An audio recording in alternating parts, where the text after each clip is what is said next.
취업 활동을 하지 않는 비경제 활동 인구가 최근 1년 사이 15만여 명 늘었습니다. 또 자영업자는 2년 연속으로 줄었습니다. 기업 세 곳 중 한 곳은 영업이익을 내고도 이자를 갚지 못하는 것으로 나타났습니다. 오정인 기자와 자세히 짚어보겠습니다. 자, 오 기자, 먼저 취업 쪽부터 보죠. 취업을 하지 않는 사람들이 얼마나 늘었습니까? 네, 통계청 자료에 따르면 지난 8월 기준 비경제활동 인구는 1,633만 명으로 집계됐습니다. 1년 전 같은 기간보다 15만 8천 명 늘었습니다. 지난 2015년 8월 21만여 명이 늘어난 이후 4년 만에 가장 큰 폭으로 증가한 겁니다. 비경제활동 인구는 일할 능력이 없거나 능력이 있어도 일할 의사가 없는 사람들을 말하는데요. 비경제활동 인구가 증가한 것은 그만큼 경제활동을 하는 인구가 줄었다는 의미입니다.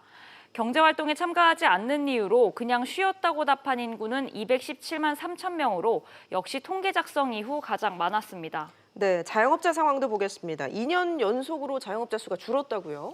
네, 자영업자 수는 2년 연속 감소세를 보이고 있는데요. 지난 8월 기준 자영업자는 566만 2천 명으로 1년 전보다 1만 9천 명 줄었습니다.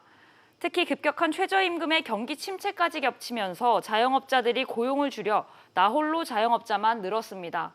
올해 종업원이 있는 자영업자는 153만 5천 명으로 지난해보다 11만 6천 명 줄었는데요. 통계 집계가 시작된 2007년 이후 역대 최대 감소폭입니다.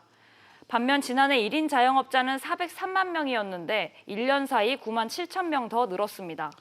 네, 여기에 우리 기업들 상황도 좋지 못한데 영업이익, 그러니까 돈을 벌어서 그 돈으로 이자도 다 못 갚는 이런 기업들이 많이 늘었죠.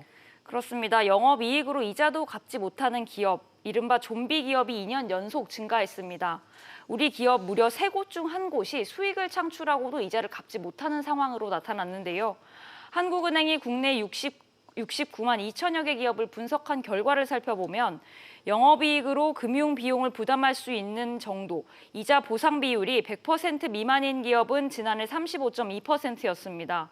지난 2016년과 2017년보다 비율이 늘었는데요. 관련 집계가 시작된 2011년 이후 최대치입니다.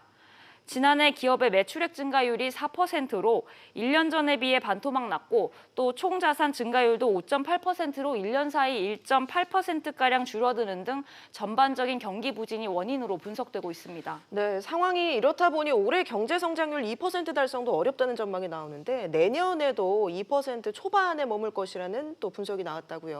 네, 그렇습니다. 한국금융연구원은 내년 우리 경제 성장률을 2.2% 정도로 전망을 했는데요.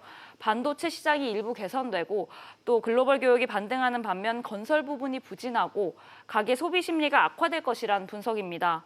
글로벌 경기 개선 등으로 민간 소비 증가율은 2.1%, 반도체 시장 회복세 등에 따라 설비 투자 증가율은 3.6%로 예상했습니다.